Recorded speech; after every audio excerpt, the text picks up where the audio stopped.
तो hello everyone, welcome to Thakur sir academy. और हम लोग डिस्कस करने वाले हैं डायनामिक्स के लेक्चर में 2023 के क्वेश्चन बैंक को हम लोग कवर करेंगे। Your exams are going on, तो all the very best from my side. Okay, आप लोग एग्जाम बढ़िया कीजिए। चलिए देखिए, तो नाउ विदाउट टाइम वेस्ट के हम लोग डायरेक्ट टॉपिक पे आते हैं। तो हम लोग कवर करेंगे आज 2023 के क्वेश्चन को। ओके, इसमें वो क्वेश्चन जो 19 से हम कवर कर चुके हैं उसको हम छोड़ देंगे। आप 19 का वीडियो देख लीजिएगा। Okay, so that your time can be utilise optimally, अपने टाइम को आप ऑप्टिमली यूटिलाइज कर पाए। तो पहला प्रश्न है कि define a simple harmonic motion, prove that time period of simple harmonic motion is independent of amplitude. ये जो क्वेश्चन है 2019 का जो डिस्कशन वो हमने कवर करवाया हुआ है, ठीक है। तो वहां से जाकर इस वीडियो को देख लीजिए। ओके, वहां पे ये कवर किया हुआ है, ब्रीफली कवर किया हुआ है। इवन 21 में भी ये क्वेश्चन पूछा था, तो 21 में भी मैंने इसको कवर किया है। 19-21 में पूछा हुआ है, तो उस वीडियो को आप लोग जाकर देख लें।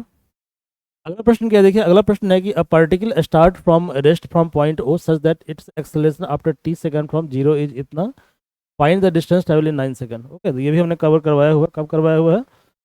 2021 का क्वेश्चन आप देख लें जाकर, ठीक है। 19 का देख लें, वो हमने इसको कवर किया है। तो इसको रिपीट, ये रिपीट हो रहा है क्वेश्चन। ओके, इसको हम लोग कवर नहीं करेंगे, ठीक है।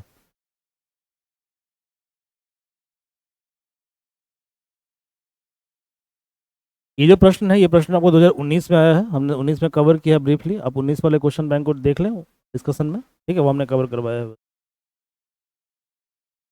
चलिए अगला प्रश्न देखिए, ठीक है। ये भी हमने कवर करवाया है 2021 वाले वीडियो में, ठीक है। 21 में क्वेश्चन आया हुआ है, तो 21 वाले वीडियो में कवर करवाया हुआ है, ठीक है। ओके, ये क्वेश्चन देखिए क्या, it is very very important question, ठीक है। क्या है? Find the differential equation of central orbit in polar coordinate system. यहाँ पे दो चीज़ें, इसको हम समझते हैं, ठीक है। पहला क्या है? पहला है कि फाइंड द सेंट्रल ऑर्बिट, ठीक है। तो सेंट्रल ऑर्बिट क्या होता है? पहली बात तो यह है कि जब पोलर कोऑर्डिनेट की हम बात करेंगे, तो पोलर कोऑर्डिनेट का मतलब ये होता है कि पार्टिकल जो है सर्कुलर पाथ पे और सर्कुलर आर्क पे मूव कर रहा है, ठीक है। तो जब कोई पार्टिकल सर्कुलर आर्क पे मूव करता है, तो इस केस में उसका जो कोऑर्डिनेट होता है वो होता है आर और थीटा। क्या होता है कोऑर्डिनेट?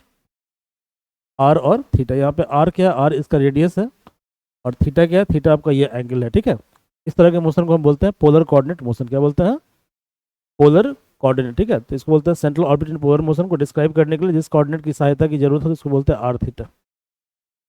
तो पहले तो सेंट्रल ऑर्बिट क्या होता है? तो motion in a plane, plane मतलब 2D, ठीक है। यानी कि यहाँ पे दो कोऑर्डिनेट के द्वारा हम क्या करेंगे? मोशन को डिस्क्राइब करेंगे। तो आर थीटा से मोशन को डिस्क्राइब करेंगे। तो motion in a plane where acceleration is directed towards centre, मतलब यहाँ पे एक्सेलरेशन का डायरेक्शन क्या होगा? सेंटर की तरफ होगा, ठीक है। ओके, तो इस तरह के मोशन को हम बोलते हैं, क्या बोलते हैं सर के मोशन को? Central orbit motion. क्या बोलते हैं? Central orbit motion. जैसे सेंट्रीपिटल एक्सेलरेशन आपने सुना होगा, ठीक है, एक्सेलरेशन टुवर्ड्स सेंटर। ओके, इसको सेंट्रल ऑर्बिट मोशन बोलते हैं। नाउ लुक, तो जो ट्रेजेक्ट्री होता है, मतलब पाथ होता है, ठीक है, सेंट्रल ऑर्बिट मोशन का, वो कैसा होता है? सर्कुलर पाथ होता है। कैसा होता है? सर्कुलर पाथ होता है। और it required two axis to describe the motion, मतलब रेडियल एक्सिस यानी अलोंग रेडियस, और टेंजेंशियल अलोंग टेंजेंट, ठीक है, टेंजेंट। क्लियर है? टेंजेंट। तो रेडियल एक्सिस अलोंग रेडियस और टेंजेंशियल एक्सिस अलोंग टेंजेंट, ठीक है, अलोंग टेंजेंट, टेंजेंट। तो in central force motion displacement r जो होगा, आर वो होगा आर इंटू आर कैप। तो और वेलोसिटी होगा वेलोसिटी इन आर डायरेक्शन। इतना आपको जानने की जरूरत नहीं है, ठीक है। आपको सिंपली क्या करना है, ये तो मैंने जब क्लास में करवाया था, ओके, तो आप ब्रीफली समझाया था, जो क्लास में हर चीज़ को जीरो से करवाना पड़ता है।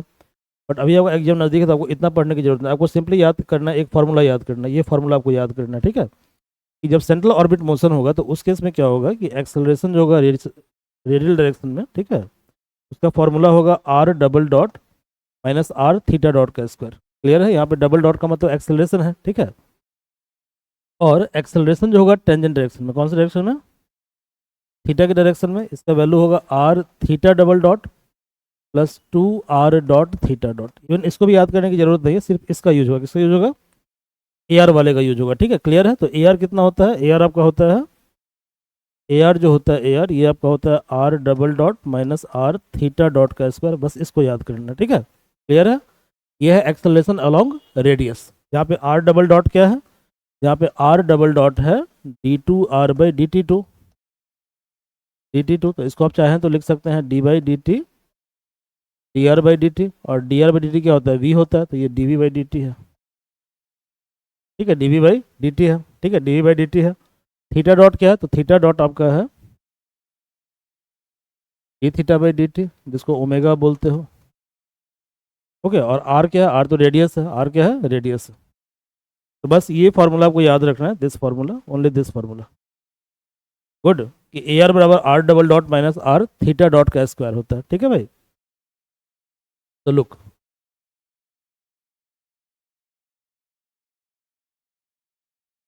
हाँ ठीक है।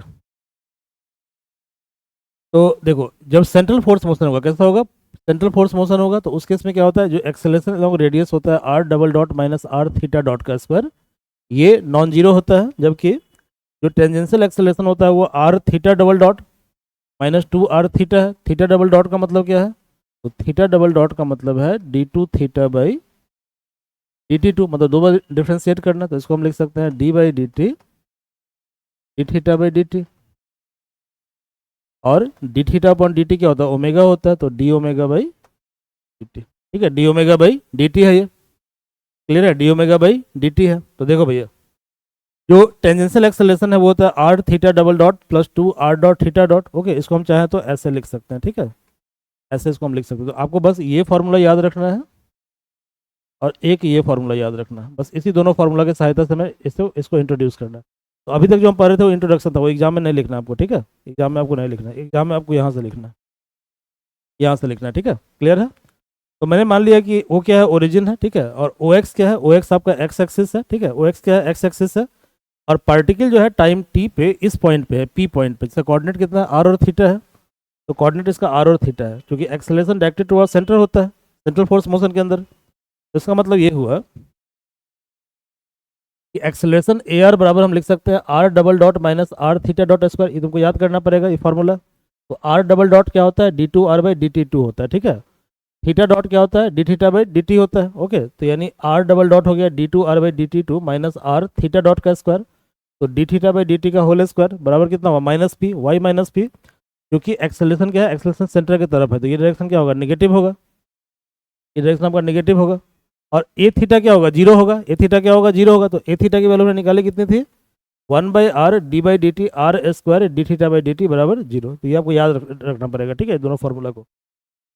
आर तो जीरो हो गया तो कितना आया, D by D T R square D theta by D T equal to zero, इसको इंटीग्रेट कर देते हैं, ठीक है, जब इंटीग्रेट करेंगे तो R square D theta by D T क्या होगा, कांस्टेंट होगा, ये कांस्टेंट एच हो गया, ठीक है, एच हो गया, तो d theta upon d T कितना हो गया, एच बाई आर स्क्वायर, कितना हो गया, h by r square. Now look, क्योंकि d theta upon d t h by r square है, तो यहाँ पे एक ट्रिक है ये, ठीक है, इसको याद रखना पड़ता है इस स्टेप को। यहाँ पे हम क्या करते हैं, एच बाई आर स्क्वायर को लिख सकते हैं H into one by R का होल स्क्वायर। अब वन बाई आर को हम यू मान लेंगे, इसको मानना ही मानना है, ठीक है, अदरवाइज सवाल क्या होगा, गलती हो जाएगा, ठीक है, इसको हमने यू मान लिया, तो ये कितना हो गया, वन बाई यू बराबर कितना है, वन बाई यू बराबर वन बाई आर कितना है, यू, क्लियर है, वन बाई आर कितना है, यू, तो वन बाई आर का स्क्वायर कितना होगा, यू का स्क्वायर हो जाएगा, तो ये एच यू स्क्वायर हो गया, एच यू स्क्वायर। और D r by D T कितना है, तो d r by D T हो गया, D by D T are कितना है, वन बाई यू है ना। अब देखो डी टी के रिस्पेक्ट में यू को डिफ्रेंशिएट हम कर नहीं पाएंगे, तो हम क्या करेंगे, यहाँ पे डी यू और डी यू से मल्टीप्लाई डिवाइड कर देते हैं, इसको हम लिख सकते हैं d by d u one by u d u by D t. अब d by d u one by u कितना होगा, minus one by u square, ठीक है, d u by d theta. अच्छा, ओके, और अब हम क्या करते हैं, अब हम क्या करते हैं कि यहाँ पे देखो,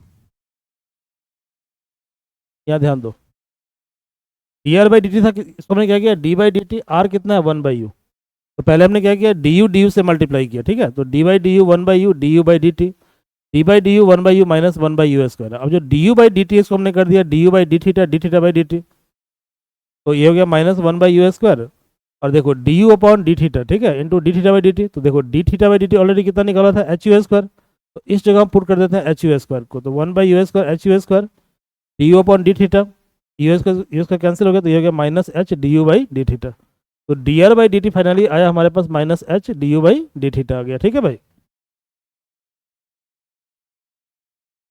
अब निकालना है d two r by D t two, तो इसको हम लिख सकते हैं d by D t d r by D t d r by D t, और d theta by d theta से इसको मल्टीप्लाई डिवाइड करें तो कोई दिक्कत नहीं, क्योंकि इसका वैल्यू तो वन हो गया, तो ये आपका हो गया, इसको हम लिख सकते हैं डी अपॉन डी थीटा, ठीक है, minus h d u by d theta by D T, इसको समझो जरा, ठीक है, पहले हमने क्या किया, इसको अलग कर दिया, ठीक है, तो d theta upon d T ये टर्म अलग हो गया। अब बचा क्या हमारे पास बच गया डी अपॉन डी थीटा और D r by D t. अब देखो D r by D T हमने कितना निकाला है, minus h d u by d theta, dr/dt हमने निकाला है minus H du/d theta. Good. तो देखो भैया, तो एक टर्म हो गया du/dt, ये अलग हो गया। अब तुम्हारे पास बच गया dr/dt, ठीक है, और d/d थीटा। तो d/d थीटा और dr/dt कितना है, माइनस एच du/d थीटा, ऐसे इसको हम लिख सकते हैं, ठीक है। अब देखो यहाँ पे, तो अब d/d थीटा कितना, माइनस एच कॉन्स्टेंट है, बाहर निकाल दो। d/d थीटा du/d थीटा कितना होगा, d2u/d थीटा 2, ये हो गया माइनस, सॉरी कितना कहते हैं इसको, हाँ, माइनस एच d2u/d थीटा 2, और d थीटा/dt कितना है, तो d थीटा/dt एच यू स्क्वायर, ठीक है। d थीटा/dt जो है कितना है, एच यू स्क्वायर, इस वैल्यू को यहाँ पुट कर दीजिए, ठीक है। तो फाइनली आ गया minus H square you square d2u/d theta 2। Okay, now हम जानते हैं कि ए आर बराबर are double dot minus are theta dot होता है, बराबर क्या होता है, माइनस पी। ओके, अब देखो आर डबल डॉट हमने कितना निकाला है, तो आर डबल डॉट हमने निकाला है, ठीक है, मतलब d2r/dt2 ये निकाला है हमने minus H square you square d2u/d theta 2। इस वैल्यू को पुट कर दो, minus are theta dot square, तो माइनस आर थीटा डॉट निकाला है एच यू स्क्वायर, तो एच यू स्क्वायर का होल स्क्वायर बराबर माइनस पी, ठीक है, माइनस पी। ओके, अब इसको सॉल्व कर दीजिए, minus H square you square d2u/d theta 2 minus 1/u h square, sorry h square u4 बराबर माइनस पी। तो फाइनली ये आ गया h square you square d2u/d theta 2 plus u बराबर माइनस पी। ओके, तो फाइनली आ जाएगा आपके पास formula d2u/d theta 2 plus u बराबर p/h स्क्वायर यू स्क्वायर। यही है डिफरेंशियल इक्वेशन ऑफ पाथ, यही आपको प्रूव करना है। Very very important question. ये हमने करवा दिया है, कब कराया है, 2019 वाले में करवाया हो। आप जाकर वीडियो को देख ले, 19 के वीडियो को देखें, 21 के वीडियो को देखें, ये क्वेश्चन रिपीट हो रहा है। ओके, इसको हमने करवा दिया कवर। ये प्रश्न देखिए क्या है, आपको वर्क डन निकालना है in extending a light elastic string to double its length, इसकी लेंथ को डबल करना है, ठीक है। हमने मान लिया कि एल क्या है, नेचुरल लेंथ है स्ट्रिंग का, और एक्स क्या है, स्ट्रेच्ड लेंथ है, ठीक है, क्लियर है। यानी एल है नेचुरल लेंथ, एक्स है स्ट्रेच्ड लेंथ, तो इसका एक्सटेंशन कितना होगा, X minus L, X minus L. तो हुक्स लॉ से हम जानते हैं कि टेंशन फोर्स बराबर lambda into extension by original length. Extension कितना है, एक्स माइनस एल है, और ओरिजिनल लेंथ कितना है, एल है, ठीक है। तो टेंशन हो गया lambda x minus L by L. Good. Work done कितना होगा, टी डी एक्स, ठीक है, टी डी एक्स, टी हमको मालूम है, डी एक्स हमको मालूम है, हमने इसको इंटीग्रेट कर दिया। कि लेंथ को डबल करना है तो क्या करेंगे, एल टू 12, ठीक है, एल टू 12, लेंथ को डबल करना है ना। तो इनिशियल लेंथ एल है, फाइनल लेंथ कितना 12 है, तभी पूछ रहा वर्क डन कितना होगा। तो lambda by L x D x जो भी है, ठीक है, इसको डिफरेंस इंटीग्रेट कर लीजिए, यह आ जाएगा 1/2 लैम्डा एल आ जाएगा, ठीक है। तो हमने करवा दिया 19 21 23 तीनों करवा दिए। तो all the best for exam, आप लोग एग्जाम बढ़िया से दीजिएगा, एंड आई होप आप सभी का एग्जाम काफ़ी बढ़िया जाएगा। Thank you.